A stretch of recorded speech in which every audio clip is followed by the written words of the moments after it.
brothers and sisters, may the Lord be with you. A reading from the Holy Gospel according to Luke. Jesus said to the crowds, "When you see a cloud rising in the west, you say immediately that it is going to rain, and so it does. And when you notice that the wind is blowing from the south, you say that it will be going to be hot, and so it is. You hypocrites, you know how to interpret the appearance of the earth and the sky. Why do you not know how to interpret the present time? Why do you not judge for yourselves what is right? If you are to go with your opponent before a magistrate, make an effort to settle the matter on the way. Otherwise, your opponent will turn you over to the judge, and the judge will hand you over to the constable, and the constable will throw you into prison. I say to you, you will not be released until you have paid the last penny." The Gospel of the Lord.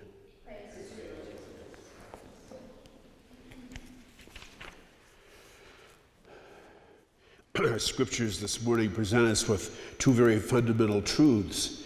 We've been listening to St. Paul's letter to the Romans, excerpts of that, and the whole gist of that particular letter is the justification by faith, the awareness that Jesus saves us, and the recognition that there is a battle going on in each of us between the flesh and the spirit. And today, Paul puts into words an experience that probably all of us have had at one point or another. He suggests to us that he knows what he should do, but he doesn't do it. He knows what he shouldn't do, and he does do it. And of course, we sometimes fall prey to exactly the same thing. We might know that smoking or eating too much or drinking too much are all bad for us, but that doesn't mean we don't necessarily still sometimes give in to that.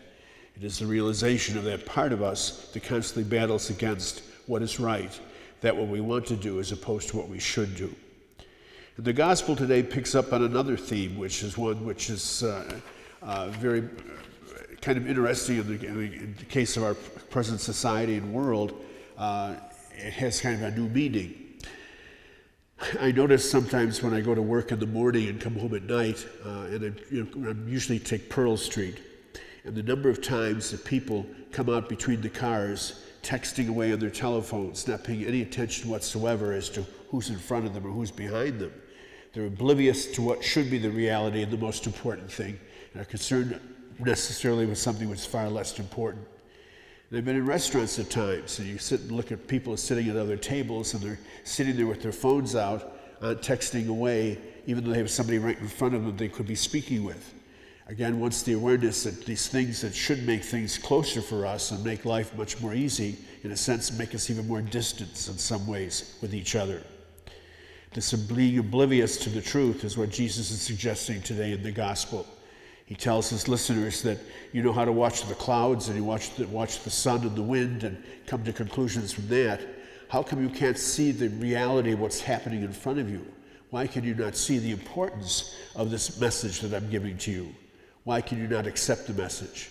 It is again because of probably part of it, the oblivion of what should be the truth to something else, and the awareness of that weakness in us that is more than willing to go in another route where we're more comfortable than take on something we're not comfortable with.